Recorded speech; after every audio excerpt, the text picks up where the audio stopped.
मोक्षमार्गस्य नेतारम् भेत्तारम् कर्म भूभृताम् ज्ञातारम् विश्वतत्त्वानाम् वन्दे तद्गुणलाब्धये वन्दे तद्गुणलाब्धये मोक्षमार्ग के नेता एवं कर्म पर्वतों के भेदक और विश्व के सब तत्वों के ज्ञायक चेतन संवेदक सद्गुण आप समान प्राप्त हो यही भावना भाकर दे विनय पूर्वक करूं वंदना बारंबार जिनेश्वर दे बारंबार जिनेश्वर दे।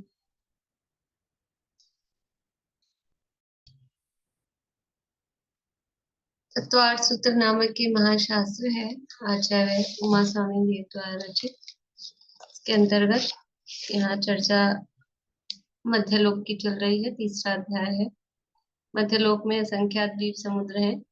उनमें से एक द्वीप और एक समुद्र की चर्चा लगभग मुख्य मुख्य चर्चा अपन ने कर ली है, जम्बू द्वीप और लवण समुद्र। जम्बू द्वीप में अनेक पर्वत क्षेत्र नदियां इत्यादि रचनाएं हैं और लवण समुद्र में भी पर्वत द्वीप और पाताल की रचनाएं लवण समुद्र में है। विशेष बात वहां पर कुमानुष कुभोग भूमियां वहां पर पाई जाती है। लवण समुद्र को चारों तरफ से घेरे हुए जो द्वीप है उस द्वीप का क्या नाम है? लवण समुद्र को चारों ओर से घेरे हुए जो द्वीप है उस द्वीप का नाम घाट की खंड द्वीप। घा नहीं है, धनुष वाला धात की खंड। घाट की खंड द्वीप। धात की खंड द्वीप है। धात की खंड द्वीप का विस्तार कितना है? धात की खंड द्वीप का विस्तार कितना है? 4 लाख योजन का विस्तार है। 4 लाख योजन का विस्तार है, क्योंकि जम्बू द्वीप 1 लाख योजन का है, लवण समुद्र 2 लाख योजन का है और धात की खंड 4 लाख योजन के विस्तार वाला है। धात की खंड द्वीप में या उसको 2 भागों में विभाजित करने वाले जो पर्वत है उनका क्या नाम है?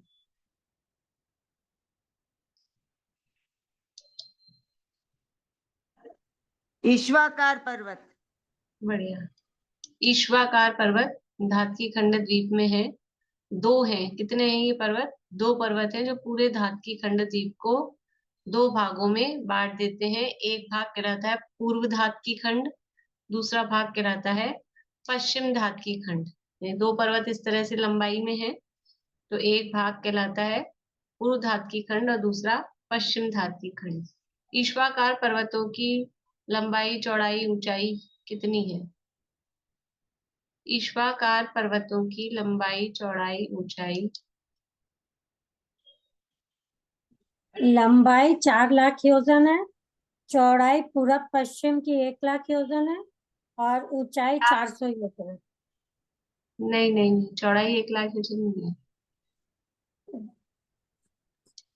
पूरब पश्चिम की 1 लाख योजन है। अब लिख लिया आपने। चौड़ाई 1000 योजन है और 1000 मोटाई योजन 400। लगा दिया आपने। हाँ? 1000 योजन है चौड़ाई। 1000 योजन है। पूर्व पश्चिम जो चौड़ाई है 1000 योजन है। लंबाई 4 लाख योजन है। जितना क्षेत्र का विस्तार है धात्विय खंड द्वीप का उतना पूरे लंबे है। लंबाई 4 लाख योजन है, चौड़ाई पूर्व पश्चिम विस्तार 1000 योजन है और ऊंचाई 400 योजन। कौन से पर्वत के समान है ऊंचाई? कौन से पर्वत के समान है? निषद पर्वत के। निषद पर्वत। और कोई पर्वत है ऐसा ही इतनी ऊंचाई वाला, और कोई दूसरा पर्वत है?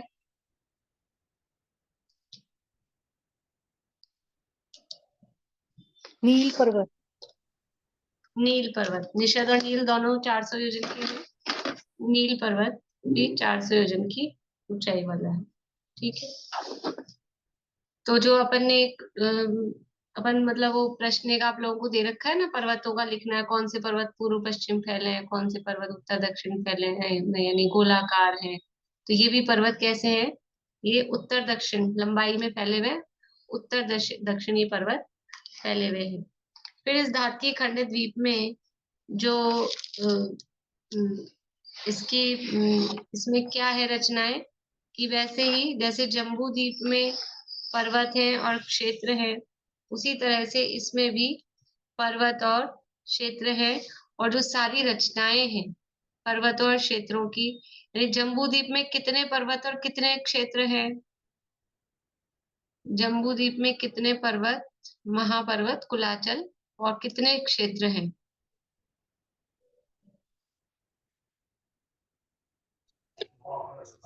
7 क्षेत्र और 6 पर्वत। 7 क्षेत्र और 6 पर्वत। अब यहाँ धातकीय खंड द्वीप में सारी रचनाएं दुगनी है, इसका मतलब क्या है? इसका क्या मतलब होगा?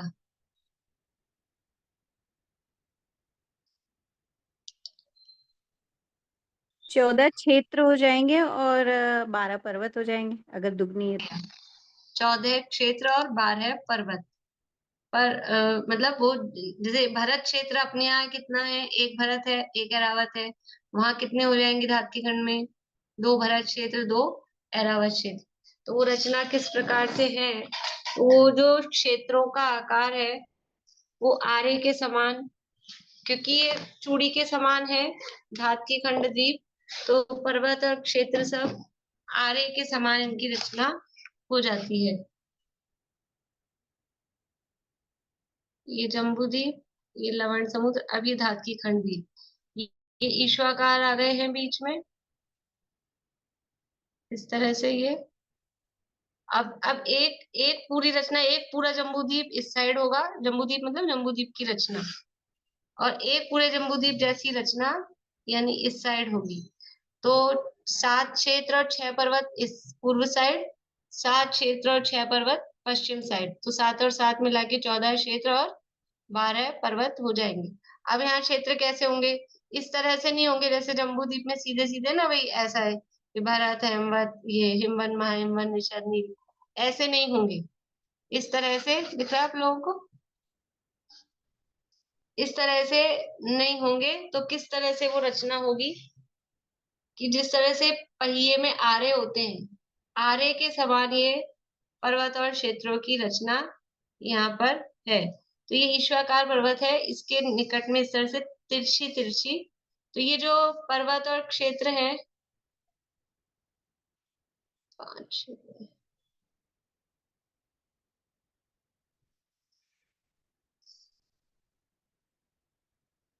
यद्यपि ये बराबर बराबर बन गए, इक्वल बन गए, लेकिन वो वैसा ये कम, वो ज्यादा द्विगुण द्विगुण विस्तार वाले हैं ना। तो भरत क्षेत्र थोड़ा छोटा, फिर हेमवत बड़ा, ऐसे इस तरह से बनने चाहिए। अब यहाँ बोर्ड भी बताने के लिए बराबर से बने हैं। ये संख्या में भी डबल और क्षेत्र में भी डबल होगा। क्षेत्र में वही, क्षेत्र की जो है तो थोड़ा फर्क पड़ेगा, क्योंकि अब इनकी शेप इस तरह की आ रही है ना, यहाँ से सकड़े हैं, यहाँ से चौड़े हैं, तो ये शेप ऐसे आ रही है। तो क्षेत्र में थोड़ा विस्तार में डिफरेंस आएगा। उसकी नापतोल की विधि, सारी तरीका वो दिया है शास्त्र में, अपन उतनी डिटेल में नहीं जाएंगे। जिनको जिज्ञासा हो तो जरूर ही तिलोय पन्नति, तिलोकसार, इन ग्रंथों में पूरी डिटेल में दिया है, पूरा डिटेल में दिया है, एक एक नाप तोल वगैरह, कितना कितना कहाँ से विस्तार है, पूरा क्षेत्र का क्षेत्रफल कितना है, वो सब दिया गया है। तो इनका भरत क्षेत्र और इनके मलेच्छ खंड, आर्य खंड सब बड़े होंगे ना इससे जम्बूद्वीप से। तो होंगे ही भाई, बड़ा एरिया तो ज्यादा 2 लाख, ये 2 लाख एक साइड हो गया।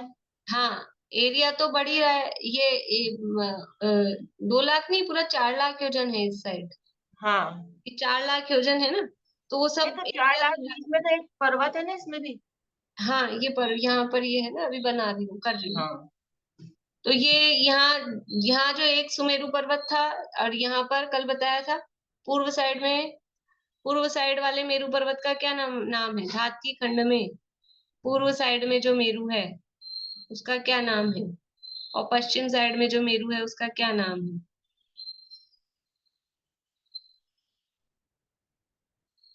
बोलो पारुल।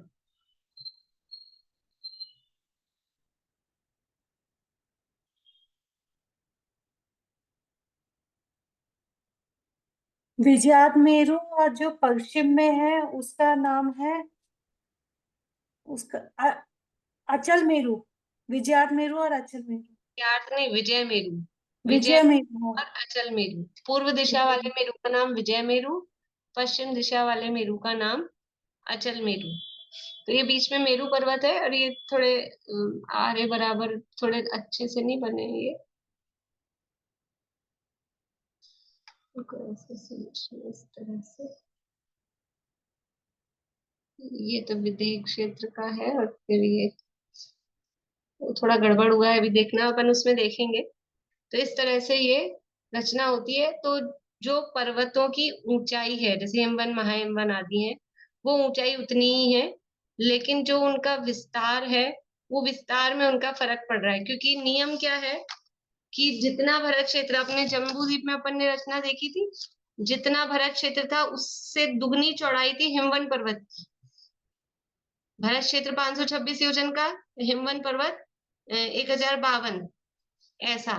तो यहाँ पर भी वही नियम चलेगा। तो इसलिए वो विस्तार उतना ही है, लेकिन जो एरिया आएगा, पर्वतों का विस्तार उतना है, लेकिन वो जो एरिया आएगा वो एरिया ज्यादा आएगा, क्योंकि आगे से सकड़ा है, पीछे से चौड़ा है, इस तरह का है। तो इसलिए यहाँ पर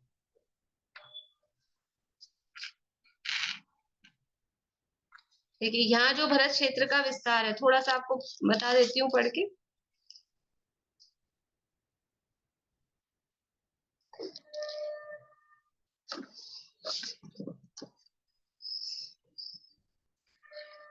यहाँ भरत क्षेत्र का विस्तार, अब विस्तार जो है भरत क्षेत्र का, इधर इसमें देखते हैं अपन चित्र में। देखिए यहाँ ये भरत क्षेत्र है, ये वाला, ये पूरा, ये ईश्वाकार पर्वत है, ये हिमवन पर्वत है, इन दोनों के बीच में ये भरत क्षेत्र है। तो भरत क्षेत्र का जो विस्तार है, तो एक तो इस तरफ विस्तार मतलब लंबाई, इस जगह की यहाँ से यहाँ तक की लंबाई, और फिर यहाँ से यहाँ तक की दूरी। अभी अपन देख रहे थे जम्बूद्वीप में केवल ये बीच में सेंटर में ये थी 526। अब यहाँ कितनी है? तो ये अभ्यंतर विस्तार है इसका 6614 सहित 6614 सहित 129/212 योजन, तथा बाहरी इस तरफ का विस्तार है 18,547। इतना देख लें मोटा मोटा। इस तरफ है 6,614 योजन लगभग, और इस तरफ है 18,547 योजन लगभग। तो ये मतलब विस्तार में अंतर है। केवल आपको ये बताने के लिए कि यहाँ जम्बूद्वीप का जो विस्तार है क्षेत्रों का, पर्वतों का, उससे विस्तार में अंतर है, पर जो ऊंचाई है पर्वतों की, ऊंचाई सेम है। वही 100 योजन का हिमवन पर्वत, 200 योजन का महाहिमवन, और 400 योजन का निषद पर्वत, ऊंचाई उनकी बराबर है। पर क्षेत्रों का विस्तार, क्योंकि रचना ही इस तरह की है, ये क्षेत्र जम्बूद्वीप से चौगुना हो चुका है, और फिर उसकी रचना इस तरह की आरे की जैसी बन रही है, तो क्षेत्र के विस्तार में अंतर पड़ता है।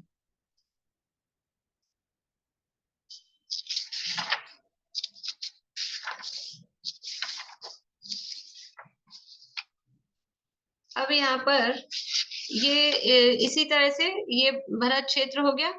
फिर उसके आगे हिमवन पर्वत हुआ, वही हिमवन पर्वत पे उसी तरह से जो कूट वगैरह अपन ने देखी थी, वो कूटे हैं, अकृत्रिम जिनाले हैं सभी पर्वतों पर एक एक। तो हिमवन पर्वत पर हमने देखी थी 11 कूट, तो यहाँ पर भी वही 11 कूट है। फिर 8 कूट, और फिर 9 कूट, महाहिमवन पर 8, निषद पर 9, फिर नील पर 9, फिर आगे 8 और फिर ये जो शिखरी पर्वत है उस पे 11। तो इन सब पर अकृत्रिम जिनालय यहाँ पर है। तो देखिए जो अपने भरत क्षेत्र नहीं, जम्बू द्वीप में जो ये थे हिमवंत पर्वत, आप लोग देख पा रहे हैं? ये बीच में जम्बू द्वीप का भी दिख रहा है।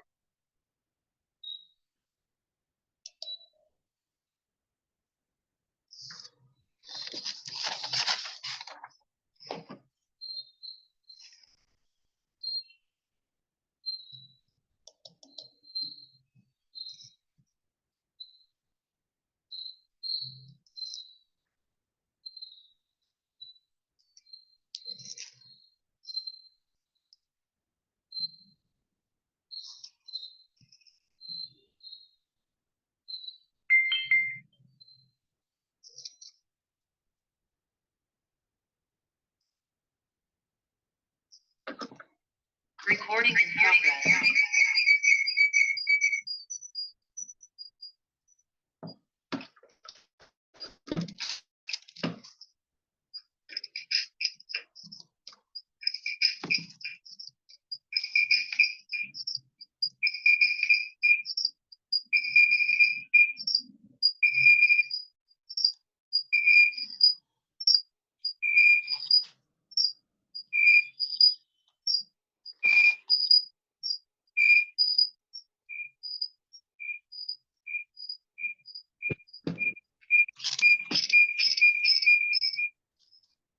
आवाज आ रही है?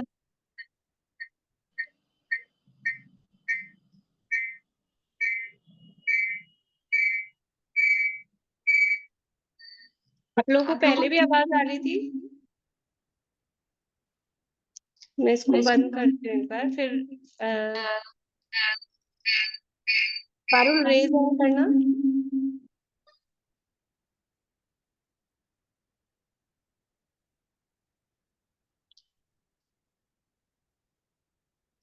तुम अपना चालू रखना, बंद मत करना।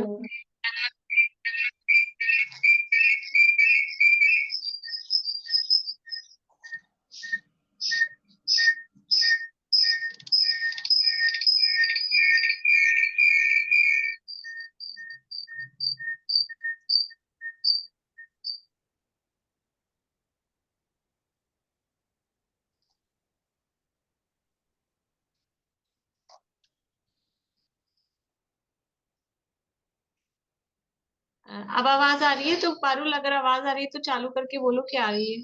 मुझे तुम्हारी हाँ, फोटो नहीं बिल्कुल दिख रही। बिल्कुल सही आवाज आ रही है भाभी। और ये दिख रहा है जो शेयर किया हुआ है? नहीं, अभी स्क्रीन नहीं दिख रही। ये क्या कंप्यूटर हैंग हो गया है? और अब मैं मोबाइल में अगर चला रही हूँ तो वो डबल आवाज आ रही है। ये बंद भी नहीं हो रहा है। मैं बोलूं फिर ऐसे ही आप अब बिना स्क्रीन के काम चलाएंगे? हाँ, देखते हैं ये 2% में ठीक होता है क्या। मैं बोलती हूँ ऐसे ही। आवाज तो आ रही है ना सबको? तुम बंद मत करना पारुल आवाज। ठीक है भाभी। हाँ, चालू रखना। तो अगर ऐसा होता है कुछ तो फिर बोलना मुझे कि अगर दिखनी मतलब आवाज भी बंद हो गई है ऐसा कुछ।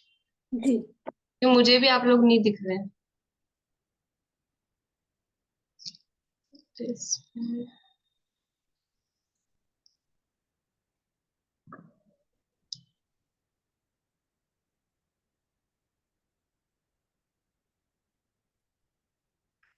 एक बार और ट्राई करती हूँ इसमें। Recording in progress.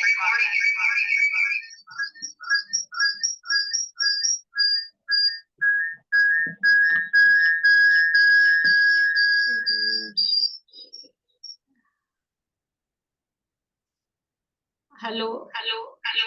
गूंज, आप लोगों को भी गूंजी भी आ रही है आवाज? हाँ भाभी, आवाज ही गूंज रही है। चलो इसको बंद करो।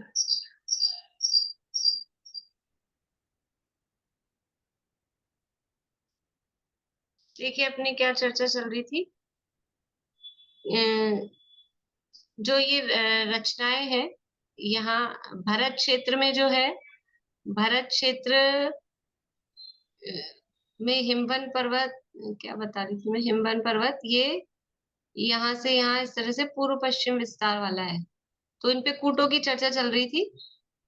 अब आपको स्क्रीन तो नहीं दिख रही है, पर वो ख्याल में तो है चित्र, और आप लोगों ने बना रखा है तो उसको देख सकते हैं कि वहां पर जो कूट है यानी अकृत्रिम जिनालय है, वो कौन सी कूट पर है।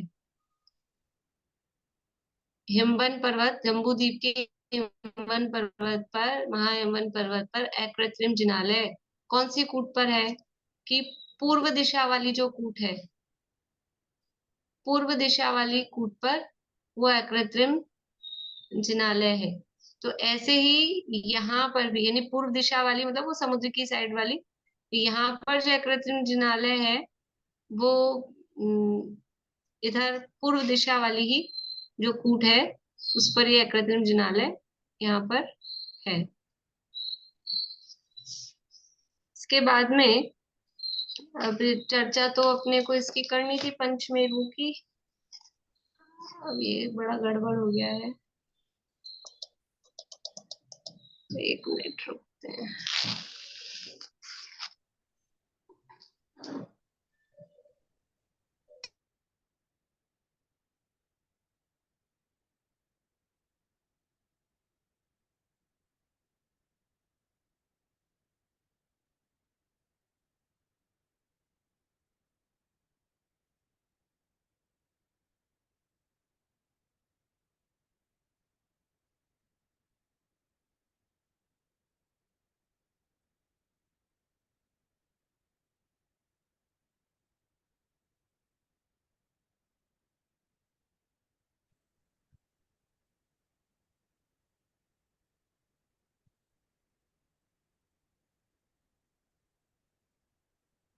आवाज आ रही है? हाँ भाभी, क्लियर आवाज आ रही। देखिए मैं बोर्ड पे ही बताती हूँ थोड़ा। अपने को जो धाती खंड में मेरु है, कौन कौन से मेरु हैं अब? धाती खंड और पुष्करार्थ, मतलब बाकी के जो 4 मेरु हैं, चारों मेरु की अपन एक साथ बात करेंगे अब। सुमेरु पर्वत का आप लोग देख कर आए हैं? सुमेरु पर्वत के में क्या क्या रचनाएं हैं, देख, मैंने कल बोला था आप लोगों को देख के आना है, तो साथ में कंपेयर अपना होता जाएगा। तो जैसा सुदर्शन मेरु है उसी तरह से 2 मेरु, ये जम्बू द्वीप, लवण समुद्र, फिर ये धातकी खंड द्वीप, फिर ये कालोदरी समुद्र, और ये पुष्कर द्वीप, आधा पुष्कर द्वीप। तो जम्बू द्वीप में एक सुमेरु पर्वत है, दिख रहा है बोर्ड, दिखाई दे रहा है? हाँ, ये तो सुदर्शन मेरु है। फिर धातकी खंड में विजय मेरु और अचल मेरु मेरु पूर्व पश्चिम में है। और फिर पुष्करार्ध में मंदर मेरु और विद्युन्माली मेरु। इस तरह से ये ढाई द्वीप में 5 मेरु हैं। सुदर्शन, विजय, अचल, मंदर, विद्युन्माली। सुदर्शन, विजय, अचल, मंदर, विद्युन्माली, इस तरह से ये 5 मेरु हैं। तो सुदर्शन मेरु की जो ऊंचाई है और वनों की दूरियां हैं वो डिफरेंट है, और बाकी के 4 मेरुओं की रचना पूरी एक समान है। तो सुमेरु पर्वत कितना ऊंचा है? अब आप लोगों से ज्यादा पूछ नहीं पाऊंगी, पारुल ही बोल पाएंगी ज्यादा। 1 लाख ही हो जाए। 1 लाख योजन या 40 योजन की नींव है। चूली का है। हाँ सॉरी, चूली का है। तो 1 लाख योजन अपन मोटा मोटा मान ले, सुमेरु पर्वत है 1 लाख योजन का। और ये बाकी के जो 4 मेरु पर्वत हैं ये 1 लाख योजन ऊंचाई वाले नहीं है। ठीक है, तो ये है नींव सहित, इनको अगर देखेंगे तो 85,000 योजन के हैं, और धरती के ऊपर देखेंगे तो 84,000 योजन है। तो 85,000 84,000 दोनों तरह से मिलता है, आप अलग अलग करके लिखें। नींव सहित 85,000 योजन है, और नींव के बिना यानी भूमि से ऊपर, चित्रा पृथ्वी से ऊपर, वो 84,000 योजन है। तो अब जो अपन ने वहां सुमेरु पर्वत में मुख्य जो डिवाइडेशन है वो क्या है? सुमेरु पर्वत में 4 वन है। कौन कौन से 4 वन है बोलो? नंदनवन, पांडुवन, सबसे ऐसे पहले ऊपर नीचे। भद्रकाल वन, फिर नंदनवन, फिर सोमरस वन, फिर पांडुवन। हाँ, तो जैसे 4 वन सुमेरु पर्वत पर हैं, भूमि पर भद्रसाल वन, फिर कितने ऊपर जाने पर है नंदनवन? 500। 500 योजन की ऊंचाई पे जाने पर नंदनवन है। फिर फिर 62,500 ऊपर जाने पर भत्साल वन है। 62,500 योजन ऊपर जाने पर सौमनस वन है। और फिर सौमनस वन से कितना ऊपर जाने पर पांडुप वन 36,000। है? 36,000 योजन जाने पर फिर पांडुप वन है। तो वो तो पूरा 1 लाख, यानी जमीन से ऊपर 99,000 है, तो उसका सिस्टम ये हो गया वहां की दूरी। अभी इन पर्वतों पर भी उतनी ही दूरी लगाएंगे तो टोटल 99,000 है ही नहीं। ये धरती से लेके 84,000 ही ऊंचे हैं, तो इसलिए इनकी ऊंचाई में थोड़ा सा अंतर है। पर्वतों की जो गैप है, सॉरी, वनों का जो गैप है, उसमें थोड़ा सा अंतर है। और जो विस्तार वगैरह है, भूमि पर कितना विस्तार है, उसमें भी थोड़ा थोड़ा सा इसमें अंतर है। तो देखिए, जो चारों की एक साथ चर्चा कर रहे हैं, तो जो ये विजय, अचल, मंदर और विद्युन्माली, ये चारों मेरु हैं। इनकी ऊंचाई भूमि से 84,000 योजन, और इनकी नींव यानी भूमि के अंदर चित्रा पृथ्वी में इनकी गहराई 1,000 योजन। इस तरह से कुल मिला के 85,000 योजन इनका इनका विस्तार है। और मूल में इनका विस्तार जो जैसे अपन ने सुमेरु पर्वत में देखा था, नींव पे नीचे कितना विस्तार है, देखा था? बोलो पारुल, कितना लिखा है?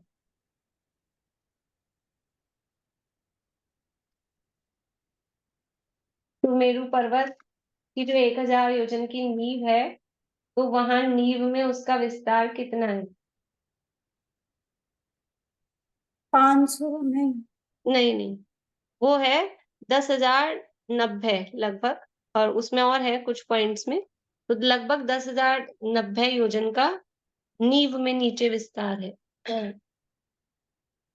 जैसे ये भाभी इसे सुमेरु पर विस्तार जमीन पर ही लिखेंगे ना? जमीन पर तो है 10,000 योजन का विस्तार, और नींव देखो, ये है चित्रा पृथ्वी, दिख रहा है ना? ये चित्रा पृथ्वी है, तो यहाँ से ऊपर ये सुमेरु पर्वत है, तो यहाँ पर विस्तार तो 10,000 योजन का है। और जो ये नींव नीचे जा रही है ना 1,000 योजन की, तो ये नींव में थोड़ा ज्यादा है, तो ये है 10,090।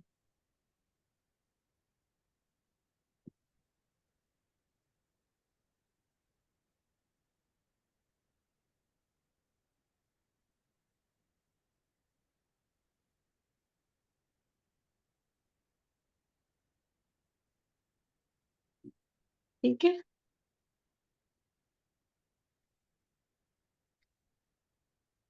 तो ये तो सुमेरु का है। अब ये जो बाकी के 4 पर्वत हैं, इनका विस्तार कितना है?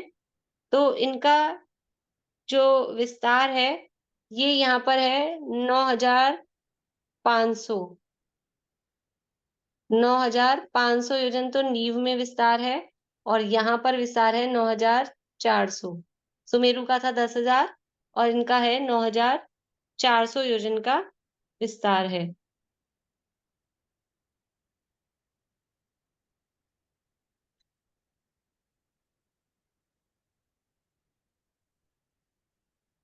तल में, एक मिनट रुकिए, तल में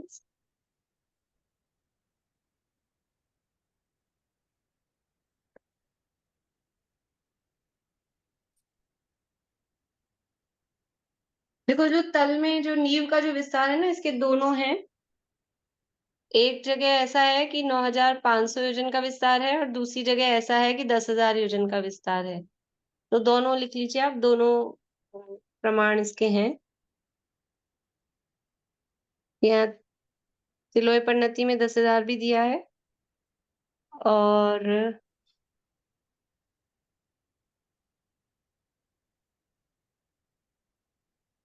राजवार्तिक आदि में 10,000, 9,500 दिया है। वो दोनों प्रमाण है। भले ही नींव का नहीं भी लिखे तो कोई बात नहीं।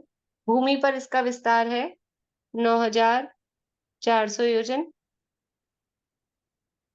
फिर ये भूमि पर कौन सा वन है? भूमि पर वही भद्र। भद्रसाल वन।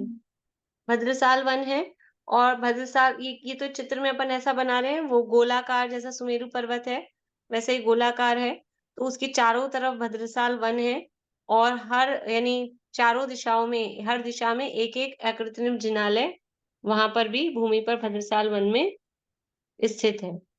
फिर वही कितना ऊपर जाएंगे, आप लोगों को जयमाला याद हो पंचमेरु की, अगर पूजन करते हो, चारों मेरु समान बखाने, ऊपर भद्रसाल चहु जाने, चैत्यालय 16 सुखकारी, मनवच तन वंदना हमारी। फिर ऊंचे 5 शतक पर भाखे, चारों नंदन वन अभिलाखे। तो वही 500 योजन ऊपर जाएंगे और 500 योजन ऊपर जाएंगे, यहाँ कटनी है, दोनों तरफ से कट जाएगा और फिर यहाँ पर वन है, इसका नाम है नंदन वन। नंदन वन वही 500 योजन की ऊंचाई पर जाने पर नंदन वन है और वहीं चारों दिशाओं में फिर हर दिशा में एक-एक, ऐसे चारों दिशाओं में 4 अकृत्रिम जिनालय यहाँ पर हैं।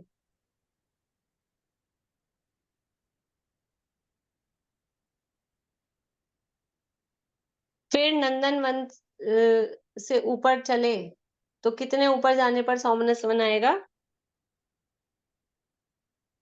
55.5 सहस उतंगा, वन सौमनस 4 बहुरंगा।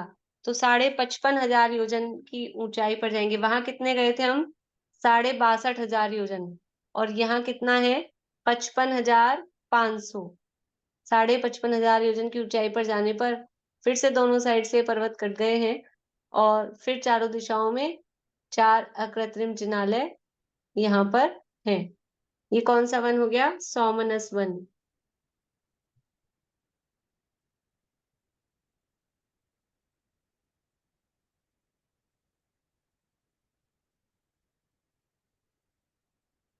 अब कितना ऊपर जाएं पांडुक वन के लिए? तो यहाँ कह रहे हैं फिर से 16 सुखकारी, मन वचन वंदना हमारी। फिर उच्च 28 सहस बताए। मैं जयमाला की लाइन बोल रही हूँ, पंचमेरु की जयमाला पूजन है उसकी जयमाला। उच्च 28 सहस बताए, चारों पांडुक वन शुभ गाए। तो इस तरह से 28,000 योजन की ऊंचाई पर जाएंगे। अब यहाँ से सोमनस वन से 28,000 योजन ऊपर जाएंगे तो आएगा पांडुक वन और वहां पर भी फिर ये दोनों साइड से ये कटनी कितनी कितनी है? नंदन वन की और सोमनस वन की कटनी कितनी है? सुमेरु में कितनी है?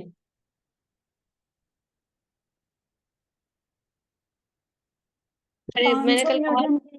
हाँ 500 योजन की। ठीक है ना?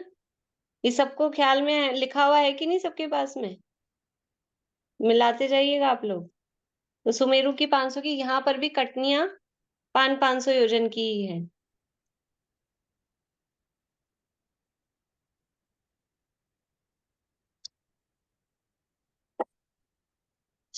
और वो पांडुक वन पे जाकर कटनी कितनी है?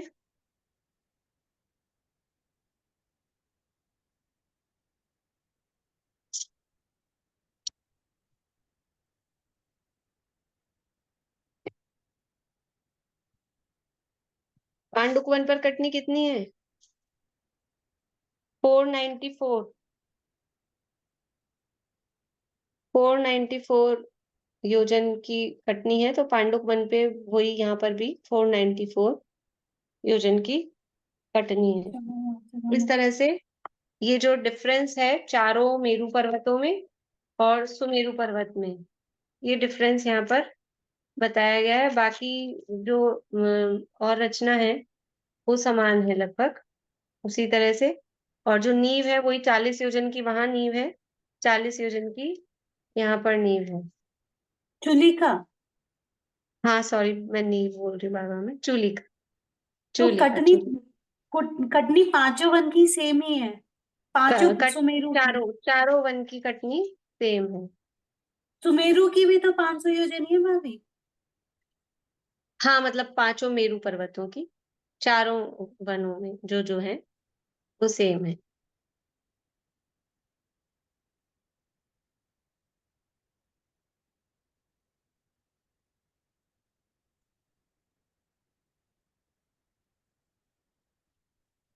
बाकी मतलब जो अंतर है वो आचार्य ने यहाँ बताया कि यहाँ यहाँ डिफरेंस है।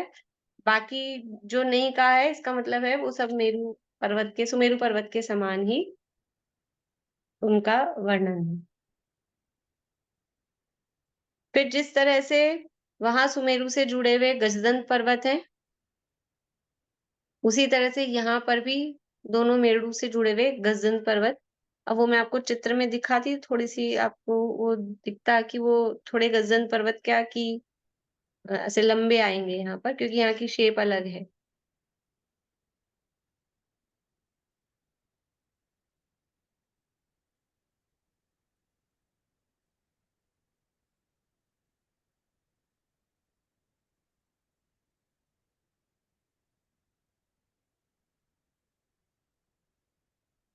देखो अब गजदंत पर्वत कैसे होंगे अब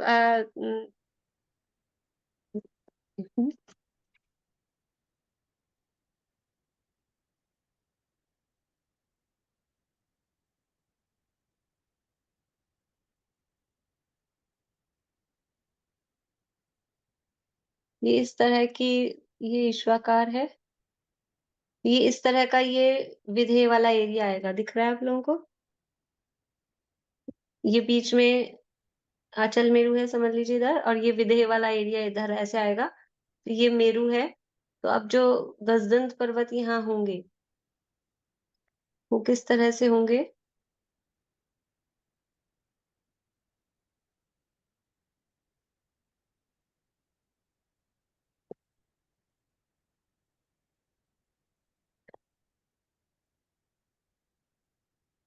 एक मिनट।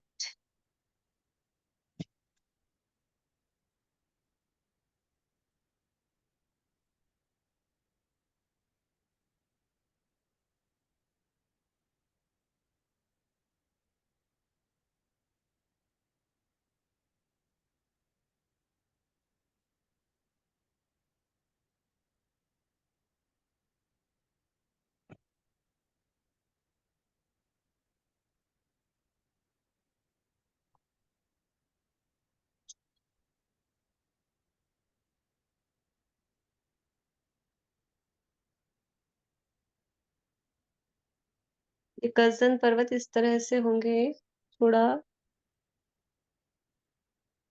इस तरह से।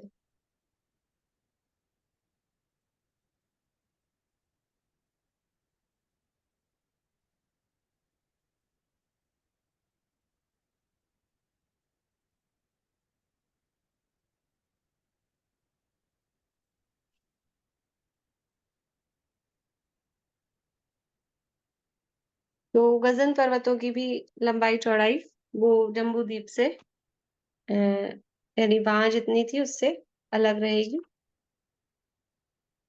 फिर इसके बाद में वही उत्तर कुरु देवकुरु गजदंत पर्वतों के बीच में वो क्षेत्र होंगे, और फिर उस साइड्स में दोनों तरफ विदेह क्षेत्र। और विशेषता क्या है कि यहाँ उत्तर कुरु में जम्बू वृक्ष के स्थान पर धातकी नाम का वृक्ष है। धातकी कहते हैं आंवले को। तो आंवले का वृक्ष है वो, धातकी नाम का वृक्ष है, इसलिए इसका क्षेत्र का नाम धातकी खंड है। और ये धातकी वृक्ष कितने हैं? कितने धातकी वृक्ष हैं? 2 धातकी वृक्ष हैं, 2 शाल्मली वृक्ष हैं, क्योंकि सारी रचनाएं डबल है। तो जब धातकी खंड में पूछा जाएगा, धातकी खंड में कितने वृक्ष हैं धातकी और शाल्मली, तो 2 धातकी वृक्ष और 2 शाल्मली, ऐसे 4 वृक्ष हैं। जम्बू द्वीप में 2 थे जम्बू शाल्मली, और यहाँ पर 4 हैं। लेकिन जब हम लोग अकृत्रिम जिनालयों की गणना करेंगे तो उसमें इजी ऐसा रहता है कि हम एक मेरु संबंधी अकृत्रिम जिनालय जम्बू द्वीप के देख लेते हैं, तो फिर उसको 5 से गुणा करते हैं, 5 मेरु संबंधी। तो फिर यहाँ पर फिर मेरु संबंधी जब बात करेंगे तो एक मेरु संबंधी वो 2 ही वृक्ष गिनेंगे। लेकिन जब हम पूरे धातकी खंड के ओवरऑल देखेंगे तो धातकी खंड में सारी चीजें डबल डबल। परिवार वृक्ष कितने थे? जम्बू वृक्ष के परिवार वृक्ष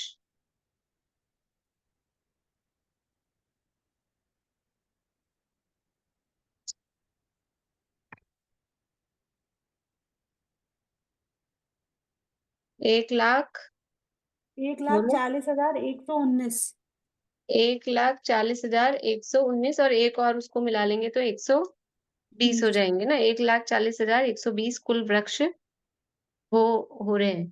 तो यहाँ पर डबल हो जाएंगे, तो कितने हो जाएंगे वो?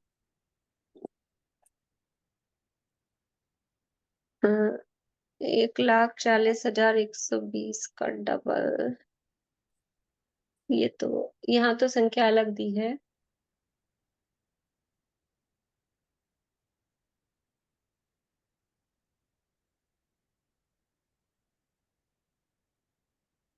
एक लाख 80,240।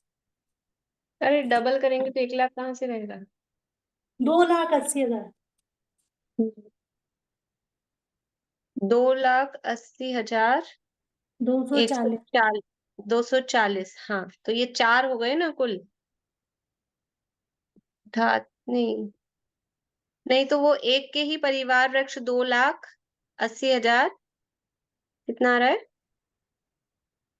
2,80,240। 2,80,240 एक परिवार वृक्ष है, एक धात की वृक्ष के। तो 2 धात की वृक्ष हो जाएंगे, तो उनके हो जाएंगे 5,60,480। 5,60,480 परिवार वृक्ष, दोनों दोनों धात की वृक्षों के मिला के।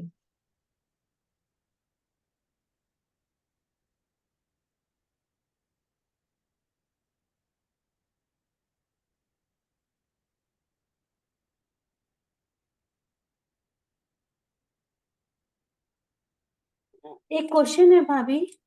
हाँ, बोलो। तो ये जो होंगे मतलब एक एक जैसे ये जो आपका है अचल मेरु संबंधी इतने परिवार वृक्ष होंगे 5,60,480। नहीं, अचल मेरु संबंधी तो मतलब दोनों वृक्षों के मिला के, जम्बू नहीं, धातकी और शालमरी दोनों के मिला के इतने होंगे।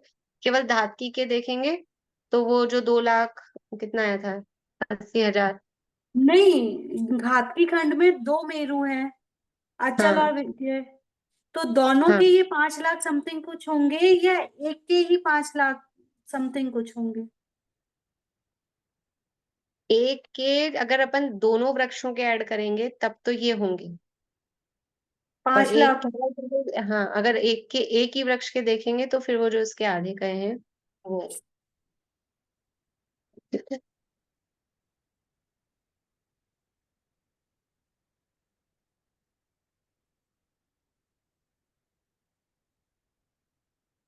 थोड़ा इसको अभी रखना, मैं मतलब ये चार यानी धातकी और शामिली दोनों को मिला के 5,60,000 है, या अकेले धातकी, क्योंकि यहाँ लिखा तो है अकेले धातकी वृक्षों का संख्या, और फिर शालमली अलग से दी नहीं है। तो ये मैं थोड़ा आप लोग भी पूछने की ध्यान रखना, मैं इसको और थोड़ा देख लूंगी और दूसरे ग्रंथों में से कि कंफर्मली किसका है।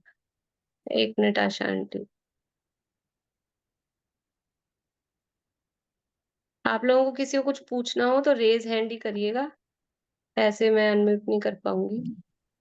मैंने एक जगह लिखा है कि लवण समुद्र पे 1,42,000 नगरियां हैं, व्यंतरों की है वो सारी नगरियां। हाँ हाँ, वो तो लवण समुद्र की रचना में बताया था, लवण समुद्र के तो उसमें ऊपर वो जो ऊपर नगरियां हैं। ऊपर नगरियां बनी हुई है वो 1,42,000 है, हाँ, जिसमें सारे व्यंतर है। सारे मतलब सारे नहीं है, व्यंतर तो असंख्य थे, कुछ व्यंतर हैं। उसके अधिपति वो देवों की भी नहीं नाम तो दिए उन थे, उस सारी दिन नगरियों में बताया था। व्यंतर देवी है ना। हाँ, मैं व्यंतर व्यंतर ही रहते हैं उनके परिवार। हाँ।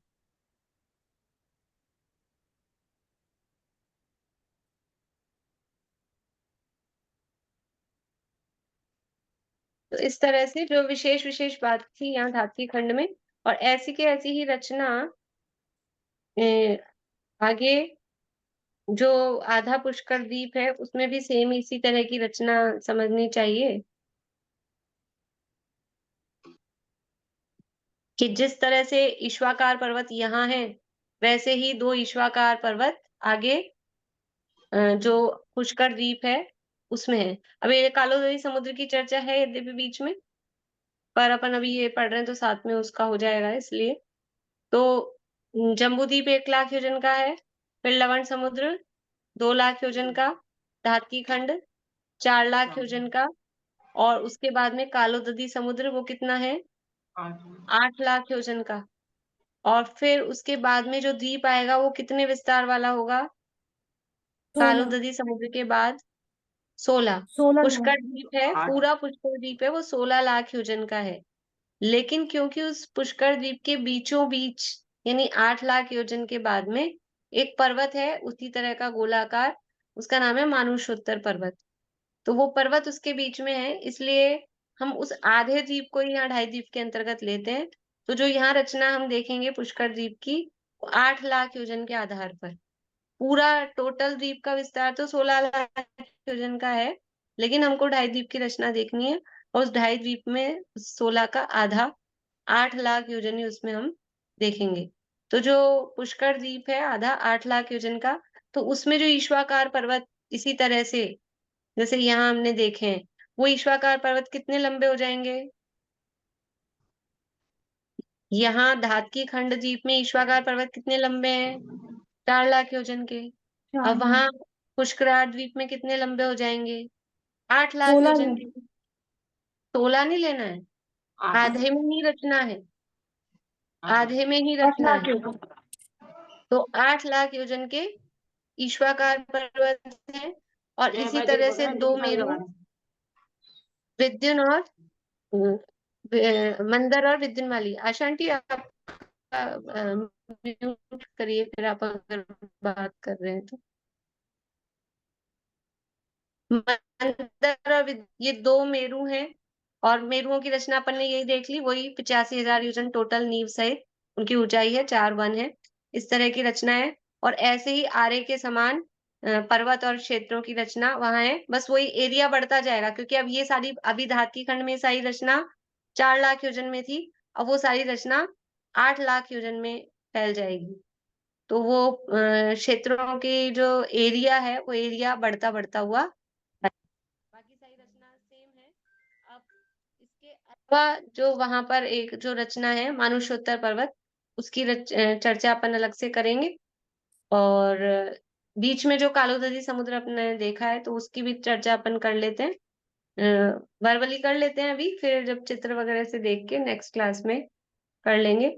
तो जो कालोदरी समुद्र है, कालोदरी समुद्र का विस्तार कितना है,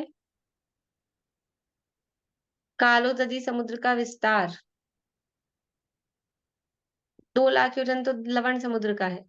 6 लाख योजन 6 लाख नहीं योजन कैसे 8 होगा। लाख 8 लाख हाँ, योजन धातकी खंड से दुगना है, धातकी खंड 4 लाख योजन का है, तो वो 8 लाख योजन के विस्तार वाला कालोदरी समुद्र है। और उसमें भी इसी तरह से 24 हमने देखे थे, हुमायूं द्वीप, अंतर द्वीप, वो वहां पर इसी तरह से 24 अंतर्द्वीप है। और यहाँ पर नहीं है, और जो होगा नेक्स्ट में जब भी चल जाएगा कंप्यूटर, तो चित्र आदि के माध्यम से फिर अपन देखिए। अभी यही पूरा करते हैं, किसी को कुछ पूछना हो तो बोलिए।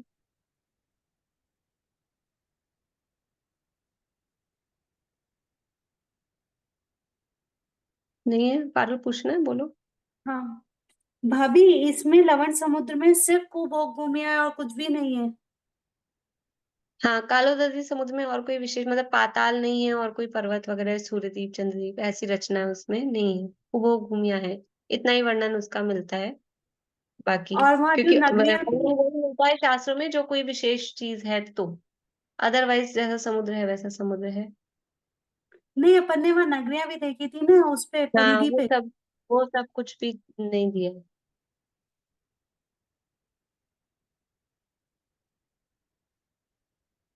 चलिए, जिनवाणी स्तुति कोई बोल सकेंगे, बोलिए। अर्चना जी आप रेज हैंड करेंगे।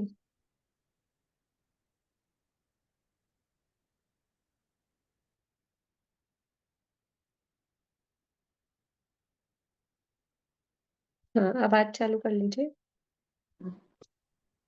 अहिंसामयी हो प्रवृत्ति सहज ही, जीवन का आधार हो सत्य सुख में। अचौर्य धारे पर प्रीति त्यागे, परमशील बरते रहे सहज निर्भय। महाक्लेशकारी है आरंभ परिग्रह, उसे छोड़ लग जाए निज साधना में। धुल जाए सब मेल समता की धारा से, बढ़ते ही जाए सो आराधना में। होवे जितेंद्री परम तृप्त निज में, एकाग्रता हो परम मग्नता हो। साक्षात साधन मुक्ति का सुख में, निर्दोष चारित्र जयवंत वरते। सर्वज्ञ शासन जयवंत वरते, निर्दोष शासन जयवंत वरते।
जय हो तो आश्रम में जिनवाणी माता की। जय श्री हिंद सभी को।